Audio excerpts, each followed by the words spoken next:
1907, there was a spot of Louisiana swamp the maps pretended not to know. Locals called it Blackbriar Parish, 2 dirt roads, 1 creaking ferry, and a church bell that hadn't rung since the storm that split the steeple in half. People here lived by the river and the river's mood, and the river is generous to those who listen and cruel to those who don't. This is not a ghost story. It's worse. It's what happens when a town grows so isolated it invents its own rules, then rebrands its sins as tradition. 22 families disappeared between the cane fields and the cypress net. Wagons were found with wheels sunk like tired bones. Horses cut loose. Pots still warm. No bodies. No answers. Just a rumor the wind carried down the water. In Blackbriar, folks don't bury their dead. They eat their problems. What I'm about to tell you is one of the most disturbing cases I've ever dug into. How hunger became business, how business became religion, and how a sheriff who asked the wrong question was taught never to speak again. If you're new here, subscribe. I have more true stories coming that history tried to drown. Tell me where you're watching from in the comments, because there's a good chance your town keeps a story like this under floorboards too. The first family to vanish were the Russells, June heat, rasping cicadas, and a road the color of old tea. Their wagon turned up by the trestle bridge with a sack of flour split like a snowdrift across the planks. You could still see the tracks where someone small had swung their legs off the backboard. No struggle. No blood. Just absence shaped like 5 people. Sheriff Alton Reed walked the length of that bridge 9 times, jaw set hard, hat low. He wrote in his report, no footprints. No drag marks. River quiet. Smell of wood smoke from town. That last note will matter later. Blackbriar had a butcher who wore a white apron that was never white afternoon. Dew plancher. Thick wrists. Nails clean as a surgeon. He cut meat the way a pianist plays a favorite song. Eyes closed, counting. Folks swore he could tell an animal's age by the weight of the haunch in his hand. He kept a leather ledger behind the counter. Dates, initials, pounds. It looked normal, until a schoolteacher named Eliza Carden noticed the page margins. Notations in a second hand, tiny and neat, no tendon, soft grain, lined the bones. Eliza taught in the one-room schoolhouse where the roof leaked in 2 polite places. She'd come from Shreveport on a dare to herself and stayed because the children brought her tadpoles in jelly jars and called thunder God-rolling barrels. She used the ledger's back pages to practice her French when Dew plancher wasn't looking. The day the Russells vanished, she saw a line added in new ink. RL 5. Too small. Ledger of the lost. She didn't know what it meant.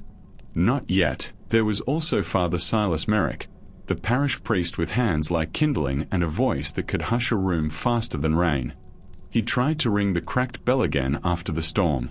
It stuck at the throat of the hour and never came down. Father Silas started walking house to house with a prayer book under one arm and a coil of questions under the other. He noticed the way supper smoke thickened on certain nights and thinned on others, how doors opened too fast or too slow, how children stared too long at his collar like it was a trick they were trying to solve. Sheriff Reed and Father Silas were an unlikely pair, law and faith, each suspicious of the other's tools. But the river forced them into the same boat, literally, when the ferry operator went missing on a Thursday and the ferry kept crossing anyway. No pilot. Just a rope and the current and the sense that the parish had put itself on a schedule. By August, 4 more families were gone. The Baptistes left washing on the line like surrender flags. The Picard's rooster crowed under an empty window for 3 days. A baby's rattle turned up in a ditch, the beans inside swollen with rain. Sheriff Reed stood at the edge of town with his deputies and said, "No one travels alone. Not to the fields. Not to the river. Not to the privy. You hear me?" Men nodded. Women pulled their children close as if fear had a draft. Blackbriar nodded back and did as it always did, smiled with its mouth, kept its secrets in its teeth. There were 2 places the town gathered when it pretended to be honest: the church and the Mercury, a general store that sold patent tonics promising to cure female nerves, and boots that never fit the same pair of feet twice. Eliza noticed the mercury had taken to keeping flour sacks near the door, easy to lift, easy to load. She also noticed a scale had been moved from behind the counter to the back room. When she stepped close to measure paper for a classroom chart, she saw a chalk tally on the wall, slashes grouped in 5s. 22 marks. A child's height from the floor. You'll ask, why not run? Some did. But a town isn't a place, it's a habit. And the habit of Blackbriar was to weather everything with your neck bent like a reed and your mouth shut like a grave. Then, a letter came, the kind that smells like river and old pennies. Father Silas found it wedged in the church door at dawn, the paper puckered from damp. Inside, a single child's shoe, a scrap of red ribbon, and a page torn from a ledger. On the page, columns of weights, ages, and a final word repeated like a benediction, render. At the bottom, in a stiff slant, ledger of the lost. Ask Duplancher. Silas walked the note to Sheriff Reed. Reed read it twice, then a third time, and the color left him in stages.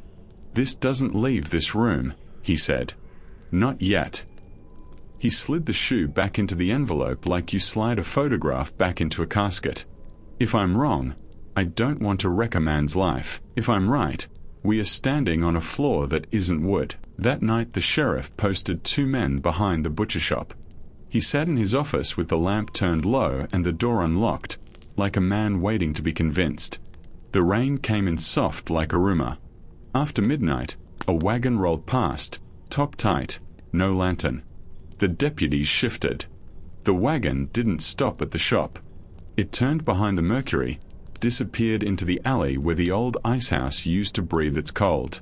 When the deputies rounded the corner, the alley was empty. No tracks, no ruts, just the smell of smoke, and something sweeter that made their mouths water and their stomachs turn. The next morning the sheriff missed his breakfast appointment with Father Silas. He missed his noon rounds. By 3 o'clock, the bell in the broken steeple rang once. No wind, no hand. People gathered because that's what people do when something inside them says, listen.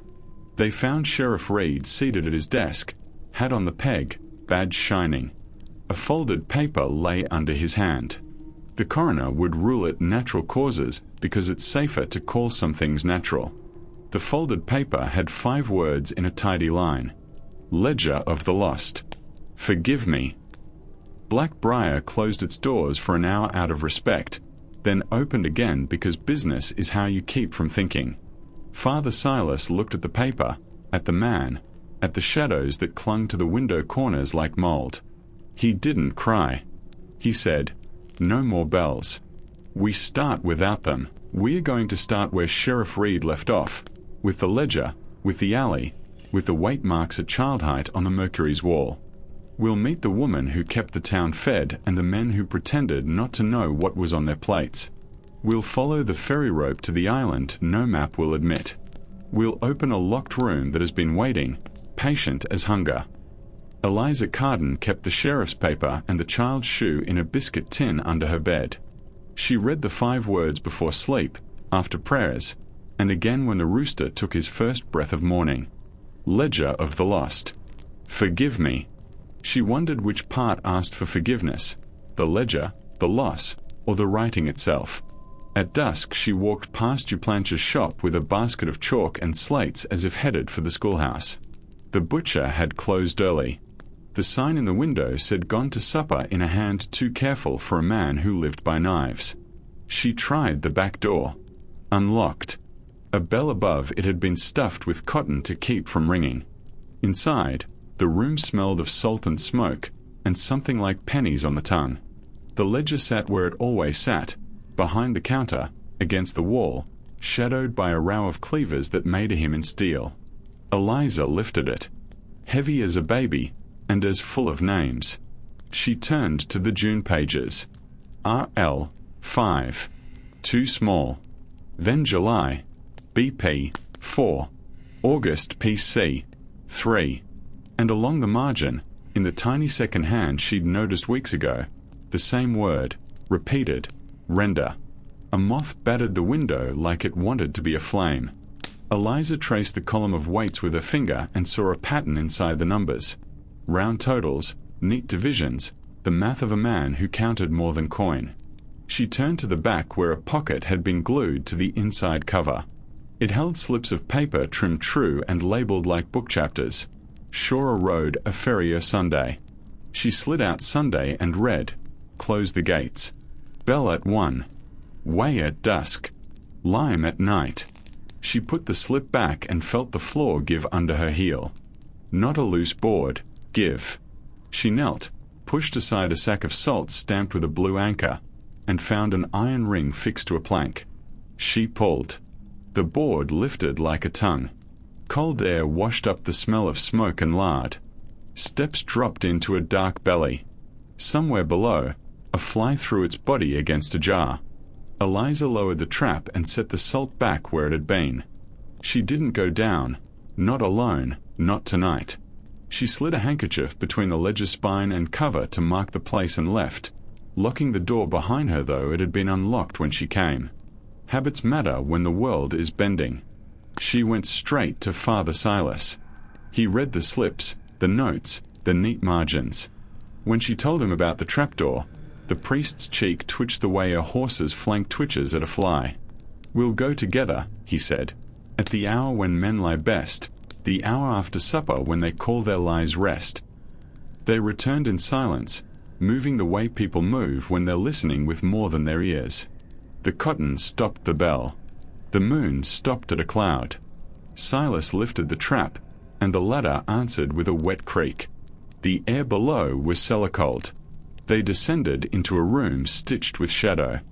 Hooks. Eliza saw them first. 6 across a beam, each with a loop of chain. A long table scarred by years of knives. Barrels of salt. A row of bottles labelled in the same tiny second hand as the ledger. Tallow, lye, lime. And on a shelf, sealed jars. Something pale floating in clear liquor, like wrong flowers saved for winter. Silas didn't touch them. He looked instead at the wall behind the table.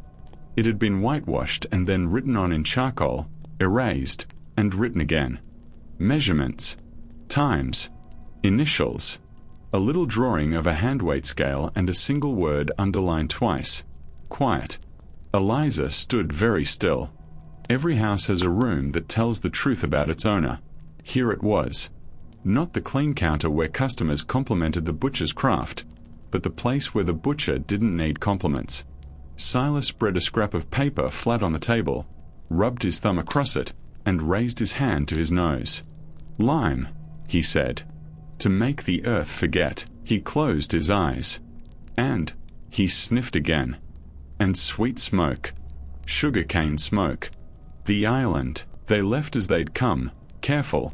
The trap set back in its place, the ledger returned, the moth still beating itself into a sermon. On the walk home, Eliza said, How do we tell them? We don't, Silas said. Not yet. Truth is a knife. Use it too early and people learn to dodge. He asked her to meet him before dawn at the ferry rope.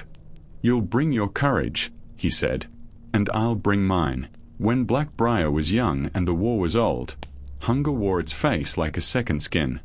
The story the elders told every winter began with a freeze that snapped the cane like bones and ended with a single hog and a long knife. You ate what God gave, they said, and sometimes God gave a stranger. The town did not call it cannibalism. It called it providence. It made rules around the thing to keep it from feeling like sin. No neighbors. No kin. No faces you'll see again. Father Silas had heard the story from a dozen mouths with a dozen details, like a hymn that bends to the singer. He'd always kept a pastoral face, until the ledger gave numbers to the hymn. The committee who kept the hymn in tune called themselves provisioners. 5 men, though the town added or subtracted the 5th depending on who was asking. Duplancher the butcher, Hiram Phelps the store owner, everyone called the Mercury Man, Sheriff Reed, God rest him, Cleo Savoy, who ran the ferry and said little, and the 5th seat that floated between whoever held the keys to the ice house that year. The minutes of their meetings were never written. except where they were, on slips tucked inside a leather book behind a row of hooks. Silas met Eliza at the ferry rope while the world still thought about being day. The river moved with the confidence of a thing that has never asked permission. Downstream, the island sat like a low shoulder, cypress knees, a smokehouse ruin, a scatter of oyster shells where none should be. Cleo Savoy was meant to live in the little house by the landing. He didn't, not anymore. The door hung on one hinge, and a cat sat on the sill as if guarding a long-entered plate. Silas stepped inside. On the wall was a calendar with last year's dates and this year's stains. On the table, a jar candle guttered low. The wax smelled animal. Eliza touched the candle's soft rim and left a crescent in it. "Tallow," she said. "Made from what?" Silas asked. "No question we want an answer to while standing," Eliza said. They crossed. The river took their little skiff in its mouth and rolled it like a word. The island smelled like rain burned on iron.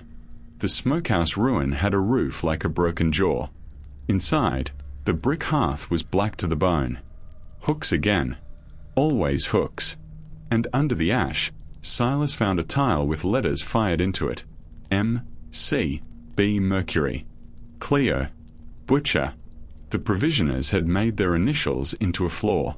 Beyond the smokehouse, pits scarred the earth, broad as bathtubs, lined in chalky dust. Eliza knelt, pinched some between finger and thumb. Lime. Silas turned a shovel with his shoe. A button rose into light. A belt buckle. The clasp of a locket that had swallowed its own picture. Not bodies. Blackbriar was tidy. But proof. The town story had always said long ago. The river said last week. Silas didn't bless the ground. He didn't speak a psalm. He stood with his hands gripping the shovel until his knuckles creaked. "This is not famine," he said to no one and everyone. "This is habit." They mapped the pits with their eyes, made a list with their mouths. 1, 2, 3, 6. The sixth was fresh, the lime still bright, the surface smooth as if someone had loved it with a board. Eliza saw a child's heel print in the rim and had to sit down hard because her knees forgot their work. On their way back, the skiff dragged like something reluctant. The river wore a sheen of grease where it thinned at the bend. Eliza dipped her fingers and rubbed them. "Tallow again," she said. "The island is rendering." Silas looked at the ferry rope chafed shiny with use. He looked at the bell that wouldn't ring. "They made a church out of a smokehouse," he said. "Now we have to put a smokehouse in the church." Blackbriar buried sheriff read the way it buried everything it didn't want to face. Fast, quiet, beneath a glossy coat of words. Dr. Emil Varon, the town's coroner, certified the cause as apoplexy, slid the paper into a file, and lined his thoughts up like bottles on a shelf. Father Silas noted the way Varon avoided his eye and wrote one private word in his pocket diary: belladonna. He'd learned the smell of deadly nightshade back when he'd been sent to bless a farmhouse where a child had chewed a pretty berry and gone pale blue and still.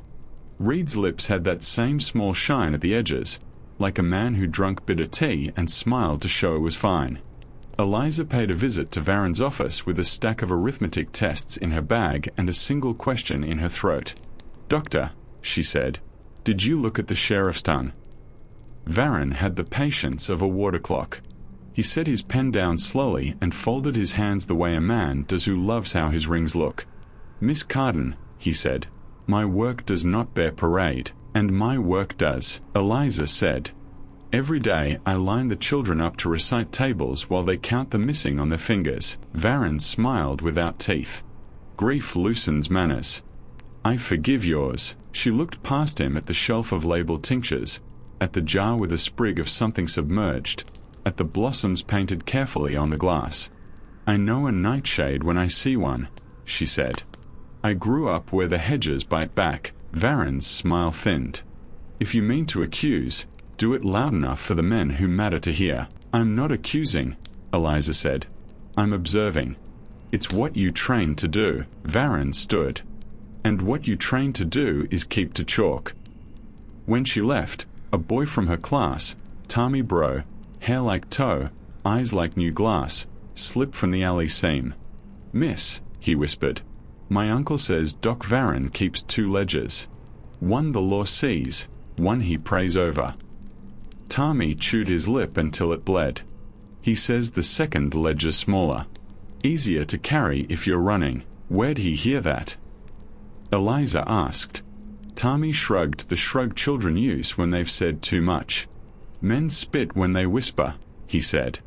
I mopped. That night Eliza sat at her little table and wrote everything she knew on brown paper. Names, numbers, dates, smells, the feel of the island grease against her skin, the bell that rang without a rope. She drew a square for the town and dots where the disappearances had clustered. From each dot she drew a line to the Mercury, to the butcher, to the ferry. When she was done, the paper looked like a spider that had tried, and failed, to explain itself. She folded the paper, slid it into the biscuit tin beside the shoe, and lay down without undressing. She dreamed of chalk lines on a whitewashed wall that smudged when she reached to touch them and left her fingers black. The plan to break the provisioner's back wasn't brave or brilliant. It was petty. Small plans tend to work because big men don't see them coming. Father Silas announced a special collection for the widows and the poor, to be held on Sunday after dusk, the only time Blackbriar would crowd itself into pews without complaint. The Mercury man liked a full church because it cleared his aisles. Duplancher liked it because it left him an empty shop to tend his cellar. And Dr. Varron liked it because he could stand at the back, hat in hand, and count who bowed their heads and who watched the door. Silas asked Eliza to sit in the last pew with a small book wrapped in brown paper. Not a Bible, but Duplancher's ledger he'd stolen long enough to copy the most damning pages by candlelight. He'd left the original where it belonged. Men like Duplancher always know when a thing has moved, but he carried the copy close against his ribs like a relic. "We show them their reflection," he said. "Some will smash the mirror. Some will remember their faces." Sunday came down hot and early. The church filled with sweat and patience. The bell's crack ran a dark vein through the heat. Duplancher arrived in a clean apron, which meant he'd done his dirty work the day before. The Mercury man counted the heads like coins. Dr. Varron stood by the door and nodded gravely at grief he might have brewed. Silas began gently, because knives slide easier than hammers fall. He spoke of memory. He named the missing one by one, Roussel, Picard, Baptiste, letting each name settle like dust on a coffin lid. Then he opened the brown paper. "We keep a book here," he said. "All churches do. We write who has joined, who has married, who has died." He lifted his own ledger and set it on the rail. "It tells a story. Imperfect, but true enough." He lifted the second book. "There is another ledger in Blackbriar. It writes a different kind of story. Dates, initials, weights. The margins say, render." A sound went through the church like a bird hitting glass. Eliza watched Duplancher's face.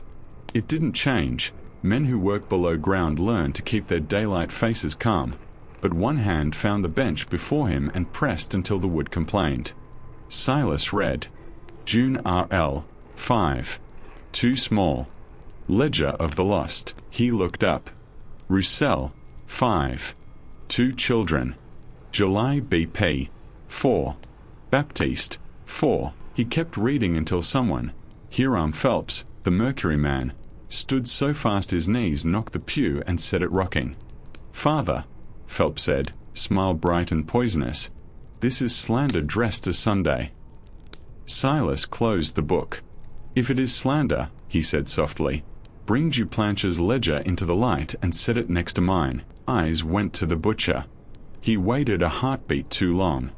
In a town that counts harvest by rhythm, one wrong beat writes a future.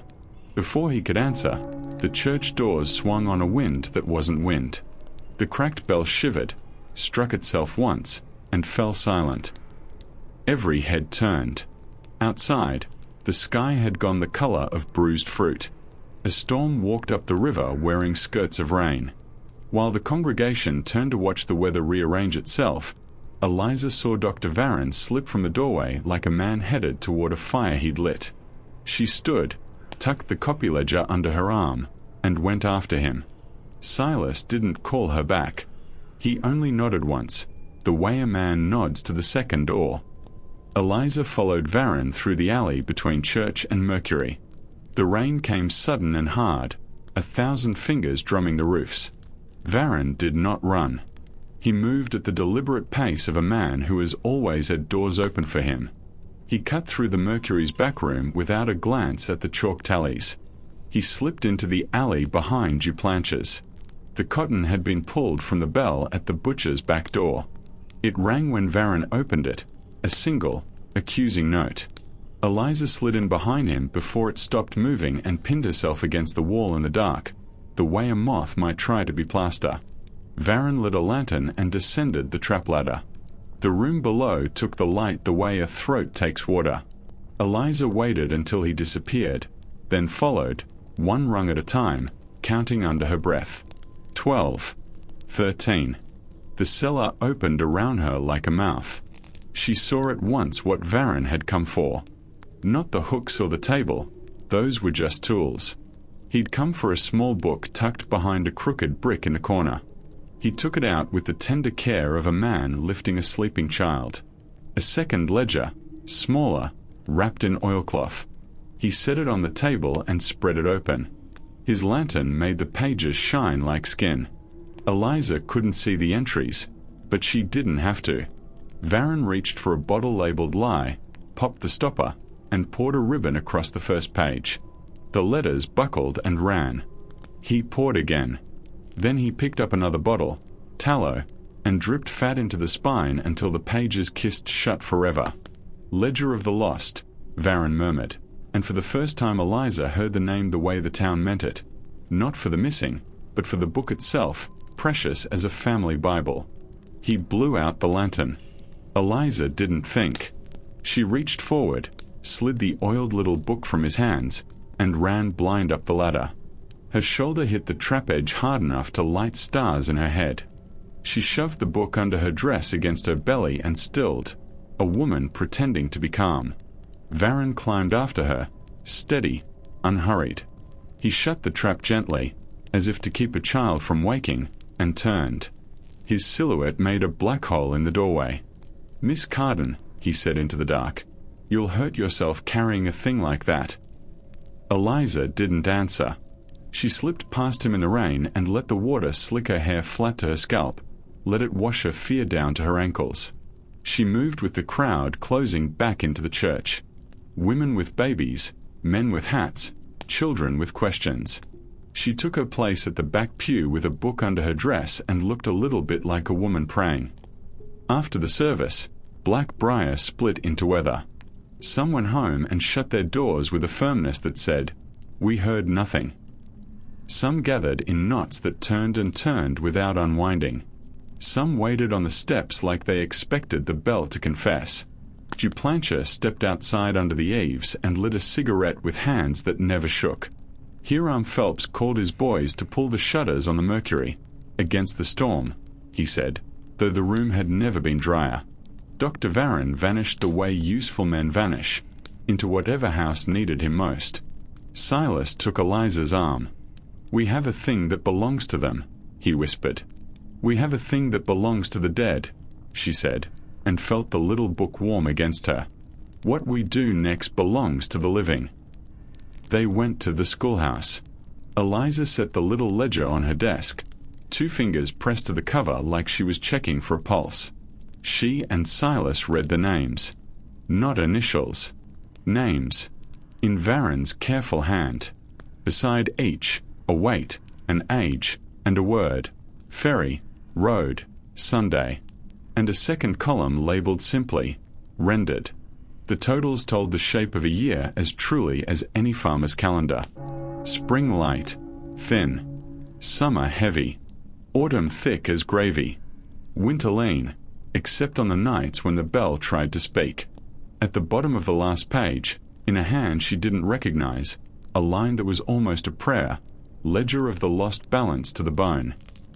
The rain quieted to a hiss. Silas folded his hands. "We take this to Shreveport," he said. "A judge, a marshal, someone with a badge they can't peel off. They'll pull the ferry rope," Eliza said. "They'll lock the road with their own wagons. They'll make a storm out of us. Then we go at night," Silas said, "with the river skin smooth and the sky pretending to be kind." Eliza made 2 copies by hand until her wrist burned, one to carry, one to hide. She put the hidden copy in a cigar tin and slid it under the schoolhouse floor where the boards had shrunk like an old man's gums. "If you see me die," she told Silas without ceremony, "you come get this." Silas flinched like she'd thrown a stone. "You'll not talk like a story," he said. "I'm a teacher," she said. "Everything is a story." They pushed off at midnight with the ledger wrapped in oilcloth and tied beneath Silas's shirt. The river laid a hand on the boat and let it go. They didn't take the ferry. Cleo Savoy's rope squealed like a thing that would wake a town. They rowed the skiff, oars dipped just enough to not slap. Each breath sounded like a sin. Halfway across, something bumped the hull. Not a log. Not a fish. A barrel. It rolled once, kissed the boat, and turned. A brand burned into its side. M.C. B. Silas tapped it with the oar. The barrel knocked. Hollow. He hooked it, hauled it toward them, and slipped his knife under the iron hoop. The lid lifted and the smell rose. The simple, terrible honesty of cooked fat. Inside, wrapped in oil paper, were bricks of tallow, stamped with neat little letters like cookies. Sunday. Road. Ferry. They let the barrel go and watched it drift back toward the island like a dog that knows its way home. Eliza whispered, "They shipped their sins like soap." At the far bank they pulled the skiff into reeds and crawled up the mud to the road, hearts running like hounds. A lantern bobbed ahead, 2 of them, then 3. Men's shoulders under slickers. Duplanches square. Phelps's narrow. Varon in a hat pulled low. They weren't looking toward the river. They were looking toward town, toward the church silhouette black against the gentler black of sky. Silas and Eliza slipped deeper into the cane and moved parallel to the road. The men passed within touching distance, their boots making soft greed in the mud. Phelps spoke first. "The priest has the book." Duplanche's voice was bored. "He has paper. He doesn't have the habit." Varon said nothing, which was his way of saying everything. Eliza and Silas reached the Shreveport road and found what they knew they would. A wagon across it, sideways, as if a wheel had broken and mercy had been declared. A horse grazed at the ditch on a line clipped short. No driver. The Mercury man never left anything unsupervised. He left everything looking like an accident. Silas and Eliza waited under the wagon while the rain ticked, and when no footsteps came and no voices, they crawled through the weeds, over a fence, into a pasture that would eventually become morning. They didn't make it to Shreveport that night. The river had long arms, and the town had men who owed it too many favors to let a priest and a schoolteacher tip a chancery scale. By dawn, Silas's legs shook from more than prayer. Eliza's hair hung in ropes. They cut through a stand of willow where the light came through in soft threads. That's where they met the child. He stood in the path like he'd been planted there, barefoot, shirt to his knees, eyes as clear and empty as new glass. Tommy Bro, the boy who'd mopped up men's whispers. He held out a slip of paper like a bad offering. Eliza took it. The handwriting was a woman's, tidy, hard. "Come to the schoolhouse. Bring the book. We'll trade the truth for time." Silas looked at Tommy's thin wrists. "Who sent you?" "My mama," he said. "She says if you run, they'll take the little ones first to make an example." Silas's hand tightened on the or he'd carried like a staff. "And if we go back?" "Then everyone will be in one place," Tommy said with a logic so plain it made Eliza's eyes burn. "And you can tell them all at once." Silas met Eliza's gaze. The decision lived between them for a slow count of 5. "All right," he said. "We say their names where the children learn to spell them." The schoolhouse filled fat with people. the rain having herded them like cattle. Eliza stood at her desk with the little ledger open to a page that would pull a town apart. Father Silas stood beside her with his Bible shut, hand resting on it like a lid on a pot. Euphrasia Lane, widow in black, neat as a hymnal, stepped forward first. She ran the church suppers and the town's gossip with equal care. Her mouth was a bow without an arrow. "We don't need a trial," she said. "We need supper." Eliza tapped the page. "And what has dinner cost us these 2 years, Miss Lane?" Euphrasia didn't blink. "Less than leaving wood." Duplantia leaned against the back wall like a man waiting out weather. Phelps counted heads. Varron looked at nothing and everything. Silas read 10 names from a ledger, then 10 more, letting each weight set a heartbeat. People bent under them. Some cried. Some didn't know the names and cried anyway because cries are catchy. A man shouted "liar." At the same time a woman whispered at last, and the 2 words braided like a rope. Euphrasia raised a hand. "Let's not pretend we are shocked. Our grandmothers kept a pot when Cain failed. People here survived because God sent strangers." "God didn't send anyone," Silas said, the heat in his voice new and clean. "Men did. Men chose. Men wrote it down like bookkeeping." Duplantia straightened. "Bookkeeping feeds children," he said. "Sermons don't." Euphrasia turned to the room like a teacher to a row. "Who here ate the stew at the church last winter? Who bought sausage when it was lean? Who thanked the provisioners for keeping the parish alive?" Hands rose, ashamed and bold. "Then hush," she said softly. "We've all got grease on our tongues." Eliza felt rage rise like nausea. "There's a difference between ignorance and appetite." "Not to a stomach," Euphrasia said. The room fractured into voices. Silas led it. Then he lifted his hand, and something in his face made the noise fall. "We can shout," he said, "or we can count. 22 families gone. A sheriff dead for asking questions. A book that calls children rendered. I won't arm wrestle the devil over definitions. I'll do something smaller and harder. I'll say no." He closed the ledger.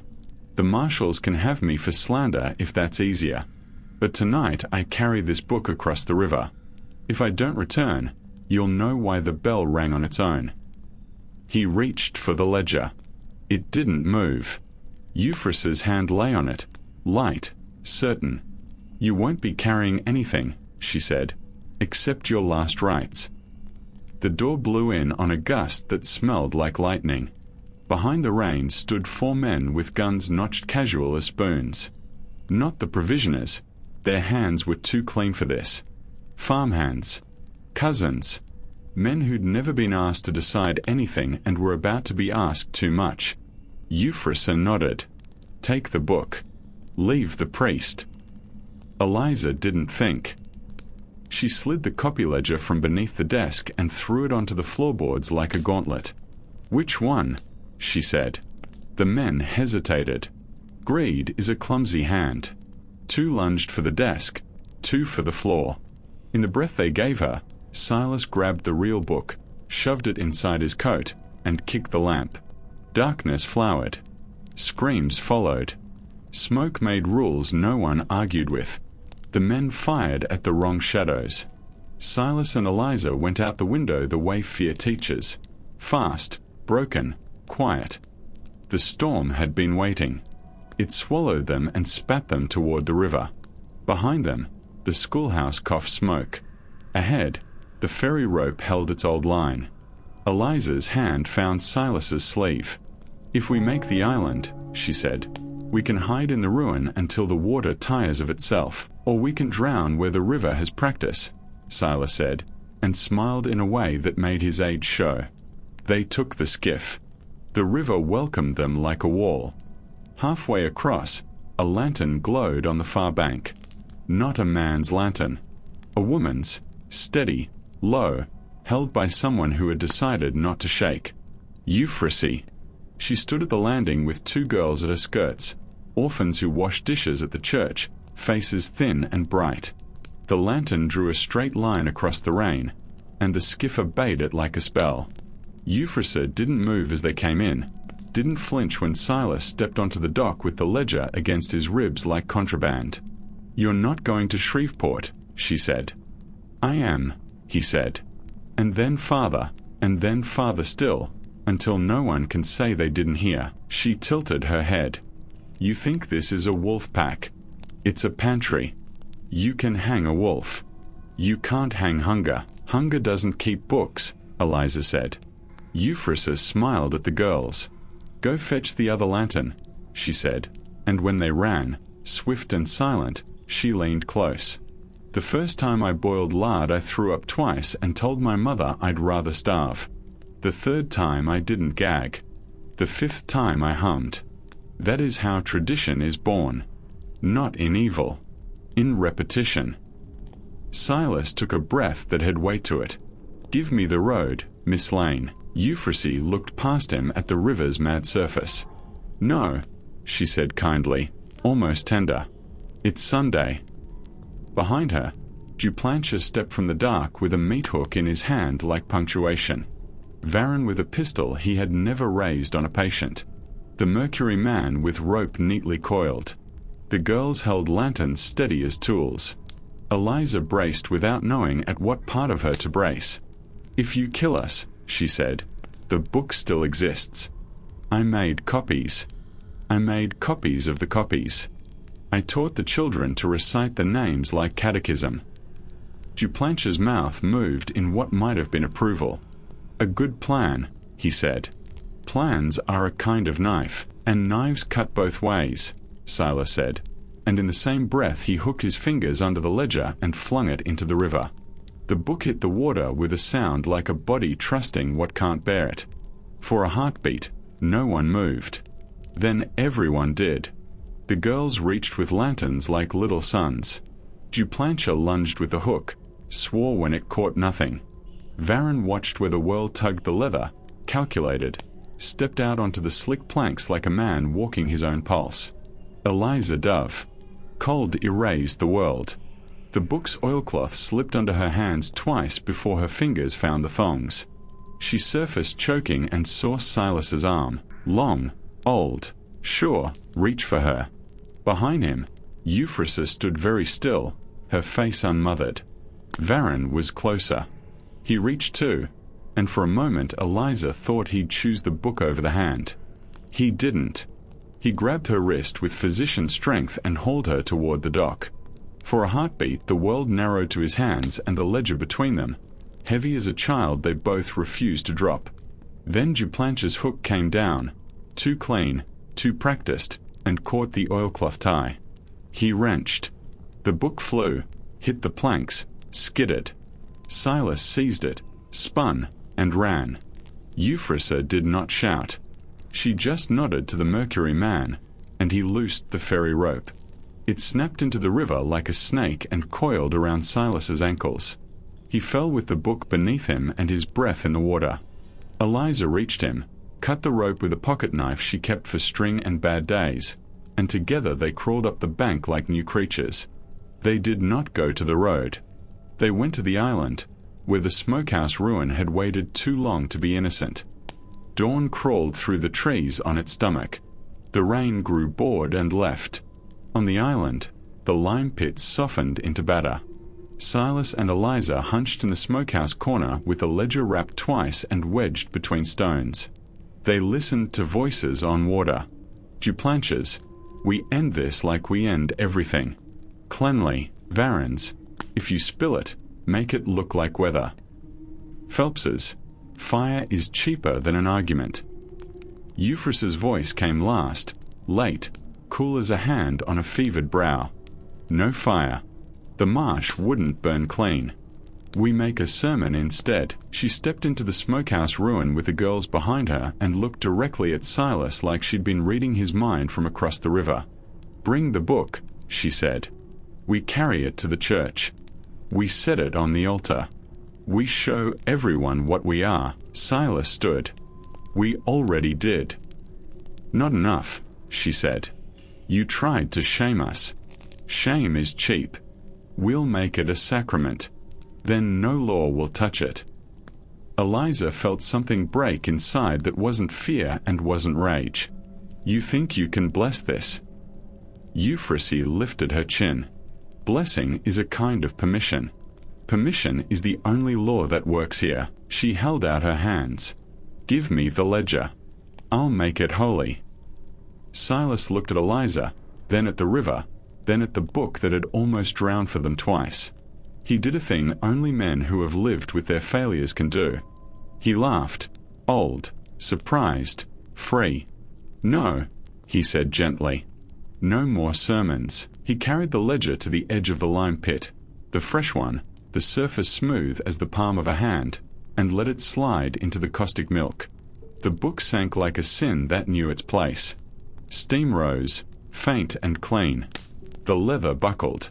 The pages swelled and turned the color of bone. Euphrasie did not move. Duplancher flinched. Phelps swore, then remembered language in front of children. Varon watched with a doctor's grief, the loss not of a thing, but of the order around a thing. Silas said, "We destroyed the book. We didn't destroy what it recorded. You'll have to live with the names in your mouths now. Good luck swallowing." Behind them, a voice cleared. Not Euphrasie's. Not Duplancher's. A man in a blue coat stood with his hat in his hands and his badge in his pocket like a coin he wasn't sure was legal tender.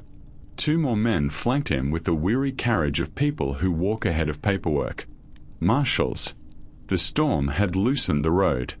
A farmer had ridden out. Not everyone is habit. The marshal looked at the pit, at the faces, at the hooks. "I don't need a book," he said softly. "I need a witness." Eliza stepped forward with wet hair and a dress full of river. "You have one," she said. "You have two." Silas moved to stand beside her. Euphrasie smiled, and for the first time it looked like what it was, a shield. "You'll have 100 who say the priest and the teacher set fire to the school and to the truth. Then we'll all speak," Silas said, "and let the bell try one more time to decide what's a lie." The marshals didn't come with trumpets. They came like rain after a long drought, quiet, stubborn, making mud of everything that thought it was solid. The man in the blue coat touched the brim of his hat to Father Silas, to me, and then to Euphrasie Lane, whose smile could still sweeten poison. "I don't need a sermon," he said. "I need a witness and a page that can't be talked back into a tree." "We had both," I told him. "One sank honest into lime. The others where children say their lessons." The Mercury man shifted on his heels, rope still looped like a friendly snake. "You'll find arson," he said lightly. "You won't find books. Arson leaves its own handwriting," the marshal replied. "So do ledgers." He sent a deputy with me, a boy with freckles and a rifle he held the way a farmhand holds a newborn, careful, astonished anything so small can make such noise. We crossed back in a skiff that shivered at every ripple. The schoolhouse smoldered like a bad dream trying to remember itself. Soot chewed the windows, chalk bled into the floorboards, the lampwood kicked lay on its side as if ashamed of its usefulness. The board I had loosened weeks ago had swelled, lips tight over the cigar tin. I pried it with the deputy's bayonet until the plank sighed and lifted. The tin was warm as animal skin. Inside, the copy ledger, the children's names I'd taught myself not to forget, the dates written like a metronome for hunger. Behind us, the road gathered people the way the river gathers drift, neighbors, cousins, the ones who had always stood at the edges pretending to be trees. Tommy Bro threaded through them on bare feet and put his hand in mine like a tether. We returned to the landing, and for a heartbeat Black Briar held its breath. Euphrasie watched the tin pass to the marshal, the way a mother watches someone else carry her child. Duplancher stared at the pit where the original book had dissolved into a pale ghost of itself and rolled his shoulders as if he could convince his muscles nothing had happened.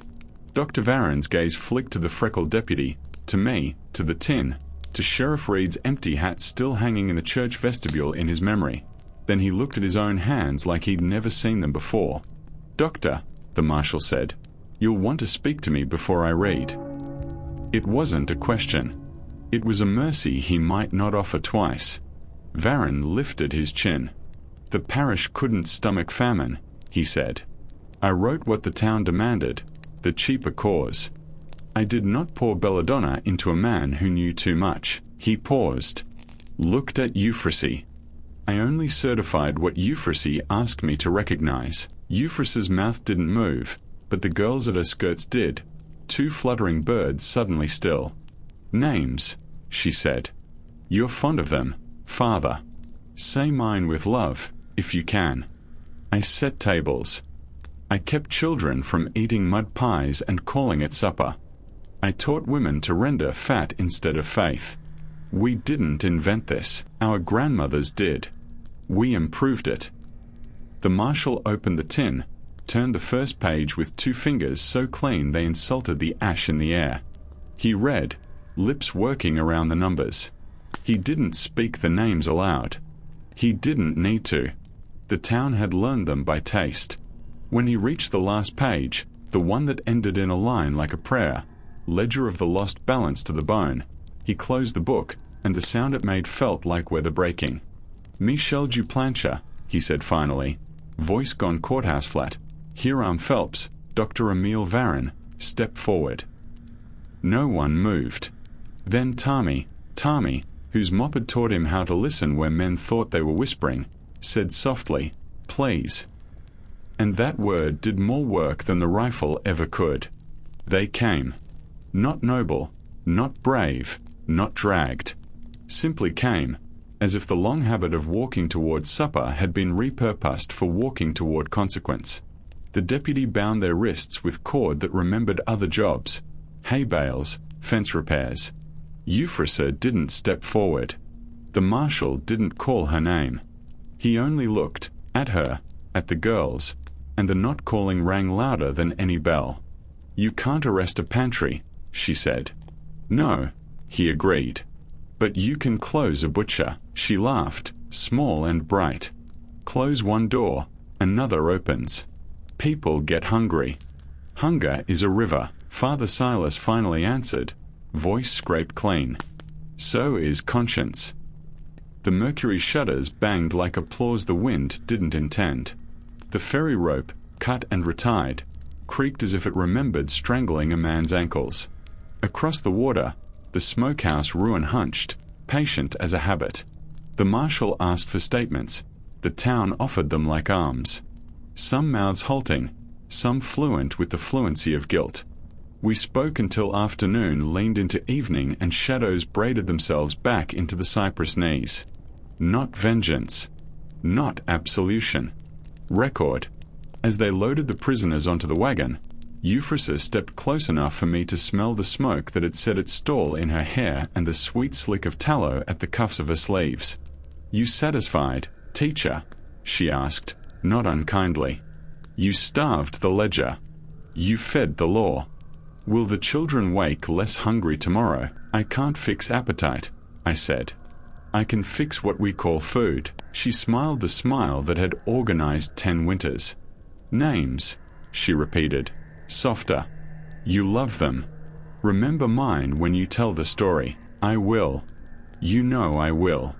We watched the wagon take the road the town had always pretended was too muddy to use when the truth was it preferred its own circle. The bell in the split steeple tried to ring and failed.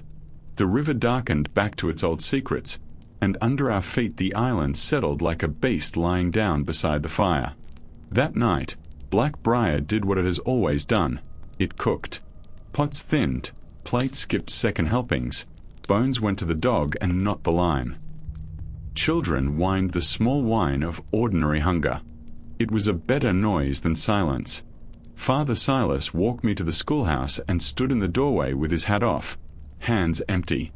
They'll make me a liar tomorrow, he said. They'll say the book was a trick. Then we teach the trick, I said, line by line, until the children can't be taught otherwise. He nodded once. And if they come for you, I'll put my lessons in more tins, I said. I'll hide them in new floors. He smiled, and it made him look like a much younger man. Then I'll keep a hammer.